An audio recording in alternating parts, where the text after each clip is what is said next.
When you smile in the mirror today, you probably take your teeth for granted. Straight, white, mostly intact. But if you had been born in medieval Europe, your mouth would have told a very different story. A story of pain, superstition, and treatments so horrifying they make a modern root canal feel like a spa day. From barbers who doubled as surgeons to cures involving animal dung and red-hot iron, the way people dealt with their teeth in the Middle Ages was, to put it gently, a nightmare. Some of these methods will make your jaw drop, and not in a good way. And one remedy involved a substance so revolting that you will never look at your bathroom sink the same way again. Here are the gruesome realities of medieval dentistry. The toothworm theory. For centuries, people across medieval Europe believed that toothaches were caused by tiny worms burrowing into the teeth. This was not some fringe folk belief. It was the dominant medical explanation, inherited from ancient Mesopotamia and repeated by physicians well into the 1700s. The idea was simple. A little creature gnawed through the enamel, creating holes and causing unbearable pain. Treatments based on this theory involved smoking the worm out. A patient would lean over a bowl of burning henbane seeds, mouth open, inhaling toxic fumes in the hope that the worm would flee. Sometimes practitioners claimed they actually extracted the worm, holding up a tiny thread or fiber as proof. Whether that was a nerve ending, a bit of food, or pure theater remains an open question. The toothworm had a remarkably long career for something that never existed: barber surgeons. If you had a toothache in medieval England or France, you did not visit a dentist. That profession simply did not exist yet. Instead, you went to your local barber. The same man who trimmed your beard also pulled your teeth, lanced your boils, and drained your blood. Barber surgeons were the general practitioners of the medieval world, and dental work was just one item on a long and unsettling menu of services. The red and white barber pole that still hangs outside barbershops today is a direct relic of this era. The red symbolized blood, the white stood for bandages. These men had no formal medical training. They learned by apprenticeship, watching and doing with varying degrees of skill. A good barber surgeon could yank a rotten molar in seconds. A bad one could shatter your jaw. Extraction without relief. Pulling a tooth in the Middle Ages was exactly as brutal as it sounds. The primary tool was a device called the dental pelican, named for its resemblance to the bird's beak. It worked by clamping onto the tooth and using the jawbone itself as a fulcrum to wrench the tooth free. If that image makes you wince, it should. The pelican frequently cracked neighboring teeth, tore gum tissue, and sometimes fractured the jawbone entirely. There was no reliable pain relief. Patients were occasionally given alcohol or a cloth soaked in a mixture of opium and mandrake to bite down on, but these were inconsistent at best. Most people simply endured it. The screaming in a barber surgeon's shop was so commonplace that it barely drew attention from passers-by. Holy teeth and patron saints. When the pain became too much and the barber was too far away, many medieval people turned to prayer. Saint Apollonia was the patron saint of toothache sufferers, and her story explains why. According to church tradition, during a persecution in 3rd century Alexandria, her teeth were violently knocked out or pulled with pincers before she was burned alive. Her martyrdom made her the go-to saint for anyone with dental agony. People would recite specific prayers, touch relics supposedly containing her teeth, or visit shrines dedicated to her. Fragments of Saint Apollonia's teeth appeared in churches across Europe, far more fragments than any single human mouth could contain. The demand for holy dental relics apparently exceeded the supply, which tells you everything about how desperate people were for relief. The medieval dental toolkit.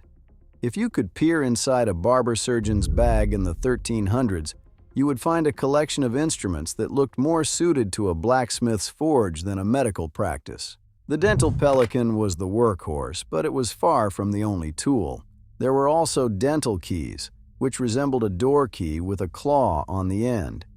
The operator would hook the claw around the tooth, press the bolster against the gum, and rotate the handle to twist the tooth out of its socket. The force required was enormous, and the margin for error was practically non-existent. Then there were elevators, thin metal levers used to pry teeth loose from the jaw before extraction. Cautery irons, heated until they glowed, were pressed against the empty socket afterward to stop the bleeding and, theoretically, to prevent infection. In practice, the searing heat caused its own damage, burning through gum tissue and sometimes charring the bone beneath. Some practitioners also kept lancets for draining abscesses, which were swollen pockets of infection in the gums that could grow to the size of a walnut. The procedure involved slicing the abscess open and squeezing the pus out manually. For the patient, this was one of the few moments where the treatment actually provided immediate relief, at least until the infection returned a few weeks later. The tools themselves were rarely cleaned between patients. The concept of sterilization was still centuries away. A barber surgeon might wipe his pelican on a rag, dip it in vinegar if he was particularly conscientious, and move on to the next screaming customer. Sugar, spice, and rotting teeth. Here is an irony that medieval nobles would not have appreciated. The wealthier you were, the worse your teeth tended to be. Sugar arrived in Europe through trade with the Middle East during the Crusades, and it was extraordinarily expensive. Only the rich could afford it. They poured it on everything, candied their fruits, sweetened their wines, and used it as a spice in savory dishes. The result was predictable. Wealthy Europeans had significantly worse dental decay than peasants, whose diet of coarse bread, root vegetables, and salted meat was rough on the enamel but far less corrosive than a steady stream of sugar. Queen Elizabeth I, centuries later, became famous for her blackened teeth, a direct consequence of her well-documented love of sugar. But the pattern was already well established in the medieval period. Rotting teeth were, in a strange way, a status symbol. They proved you could afford the good stuff. Herbal remedies and animal dung. Medieval pharmacology for toothaches was a wild mix of herbs that sometimes worked and ingredients that absolutely should not have been anywhere near a human mouth. Clove oil was one of the genuine successes. It contains eugenol, a natural anesthetic, and medieval healers rubbed it directly onto aching gums. That part was sound medicine. But the recipe book did not stop there. The writings attributed to Hildegard von Bingen, a 12th century abbess and healer, recommended placing the beak of a magpie on the affected tooth. Other remedies called for burning a mixture of henbane and goat fat and inhaling the smoke, rubbing the gums with a paste made from crushed pearls, or applying the ashes of a burned hare's head to the painful spot. And then there was the dung. Several medieval medical texts prescribed applying warm animal dung, usually from a donkey or a cow, directly to the cheek or jaw as a poultice for tooth pain. The logic, such as it was, involved drawing out the corruption. The reality was a face smeared with manure and a toothache that remained exactly as painful as before. Lead fillings and mercury rinses. When medieval practitioners attempted to fill cavities rather than simply yanking the tooth out, the materials they reached for were genuinely dangerous. Lead was a common filling material. Soft, malleable, and easy to work with, it seemed like a practical solution.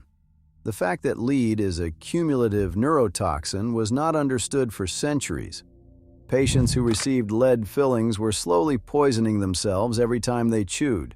Mercury was another popular ingredient used in various oral rinses and pastes.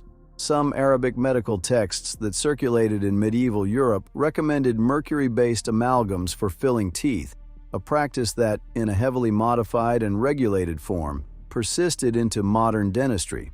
But in the Middle Ages, the doses were uncontrolled and the exposure was direct. Mercury poisoning causes tremors, mood changes, and organ damage. Medieval patients trading a toothache for mercury poisoning were, by any measure, getting the worse end of that deal. Tooth transplants from the poor. By the later Middle Ages, a particularly unsettling practice had emerged among the wealthy: buying teeth from the poor. The idea was straightforward. If a nobleman lost a front tooth, a healthy tooth could be extracted from a willing, or at least financially desperate, lower-class donor and implanted into the noble's empty socket. The procedure was performed while both parties sat in the barber surgeon's chair, one right after the other, so the donor tooth was still warm when it went into the recipient's mouth. The success rate was dismal. The body almost always rejected the foreign tooth within weeks or months. Infection was rampant. But the practice persisted because vanity is a powerful motivator, and a few weeks with a full set of teeth was apparently worth the risk and the expense. The ethical dimension was, by modern standards, staggering. Poor people, often servants or laborers, sold their healthy teeth for a small sum, enduring the pain of extraction and permanent dental loss so that someone wealthier could temporarily look better. This was not a rare curiosity. It was common enough that it continued well beyond the medieval period, surviving into the 18th century, when teeth pulled from dead soldiers on battlefields became a booming commodity. The dead of Waterloo reportedly supplied dentures across Europe for decades. The wealthy got their smiles. The poor got a gap and a few coins. Cosmetic dentistry, medieval style. Looking good mattered even in the Middle Ages, and that extended to teeth. In some parts of medieval Scandinavia, warriors filed horizontal grooves into their front teeth, possibly as a mark of status or intimidation. Archaeological evidence from Viking-age burial sites has revealed skulls with precisely carved lines across the upper incisors. The process would have been done with a small file or sharp blade, and without any form of numbing, it must have been agonizingly painful. In other parts of Europe, people rubbed their teeth with rough linen cloths dipped in salt or crushed sage to keep them white. Powdered charcoal was another popular whitening agent. Some recipes called for rubbing the teeth with a mixture of honey and ground pumice stone, which probably did remove surface stains while also stripping the enamel right off. The medieval pursuit of a bright smile was, in many ways, a process of slow destruction.